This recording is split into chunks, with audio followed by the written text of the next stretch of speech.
పార్శ్వ నొప్పి వచ్చినప్పుడు విపరీతంగా నొప్పి లేస్తుంది. చిన్నవారికైనా పెద్దవారికైనా ఎవరికైనా సరే నొప్పి లేస్తుంది, తట్టుకోలేమాట, గిల్ల కొట్టుకుంటాం.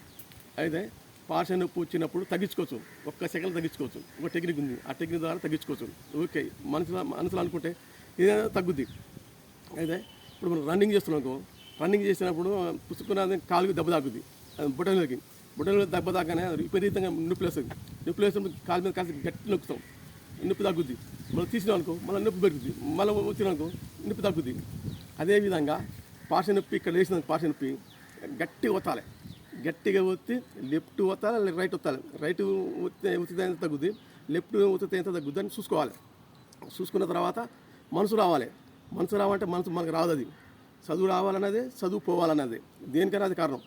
అది చుక్కగాడికి పోయి రావాలంటే ఒక సెకండ్లో పోస్తుంది, సూర్యుని కాడికి పోయాలంటే ఒక సెకండ్లో పోయి వస్తుంది, భూమి చుట్టూ తిరగాలంటే ఒక సెకండ్లో తిరుగుతుంది అన్నమాట. ఇంకా అదంతేగా చెప్తే వినదు, దానికల్లా అది రావాలి. అది రావాలంటే ఏం చేయాలి, మనకి ఏకాగ్రత పెట్టాలి, గట్టి కొత్త ఏకాగ్రత పెట్టి గ్రహించాలి. గ్రహించి దాన్ని బ్రేక్ చేయాలి. దాన్ని బ్రేక్ చేసి నమ్మకంతో ఇది తగ్గుతుంది అనేది నీ నమ్మకం ఉండాలి. నీ నమ్మకం మీద బట్టి ఆధారపడింది. ఈ నమ్మకం మీద తగ్గుద్ది అనుకున్నావు, అది ఓకే అవుతుంది. మరి కాదనుకో ఓకే కాదు.